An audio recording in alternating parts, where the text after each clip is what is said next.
Princess Daisy and the Dragon. The trouble with most fairy tales is that they sound the same. There's usually a problem and a dragon who's to blame. And sometimes there's a tower with a princess stuck inside, a kingly dad, and lots of knights who often want a bride. But though this is a fairy tale with all the usual team, if you read on, you'll find that things aren't always what they seem. Our story starts at midnight, when the king was gently snoring, and suddenly was woken by some truly dreadful roaring. The townspeople were woken too. "Let's go and find the king. He'll know what to do about this terrifying thing." The king was pretty clueless. "I've hardly slept a wink." But Princess Daisy shouted down, "Hang on, let's have a think. I can see from way up here singed trees and a burnt wagon. The evidence makes me conclude our problem is a dragon." "By Jove, I think you've got it," cried the king. "Oh yes, of course. And what we need to fight it is a brave knight on a horse." So the king sent out a message far and wide across the land. "Help! We need a hero! Can you come and lend a hand?" By Tuesday, 3 knights had arrived. They claimed to be the best. "Just show us where this dragon lives. We'll rid you of the pest. And in return we would expect a princely plot of land, a bag of gold, a chest of jewels, oh, and your daughter's hand." But Daisy shouted to the king, "Hang on a minute, Dad. What if we are mistaken and the dragon isn't bad?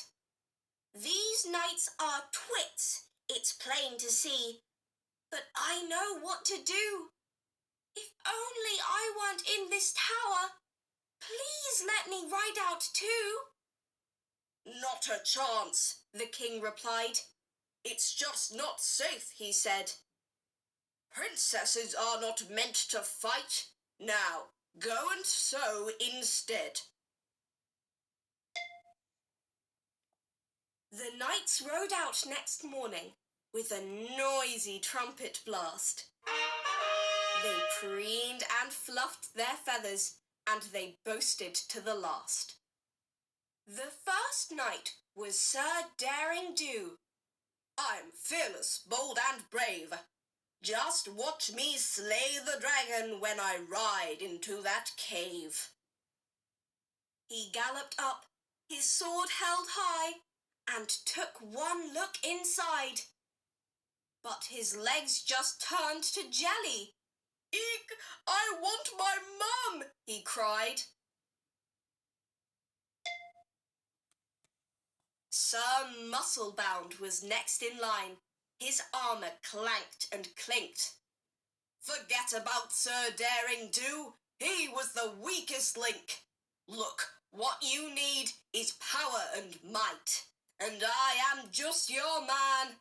I'll squash that dragon in its cave. It's such a simple plan. You'll be amazed at my great strength. Just watch me throw this boulder." "Ouch! Oh no! I can't go on. I've really hurt my shoulder." "Those 2 knights were no good at all," Sir Brainbox sneered and scoffed. "I've made a foolproof, fiendish trap." He whipped the cover off. Sir Brainbox tiptoed to the cave. "Come out, you fiend," he said. "I've got a kitten sandwich on some pumpernickel bread." A jet of smoke came from the cave. He backed towards the trap. The shiny teeth were ready, and they bit his bottom. Snap!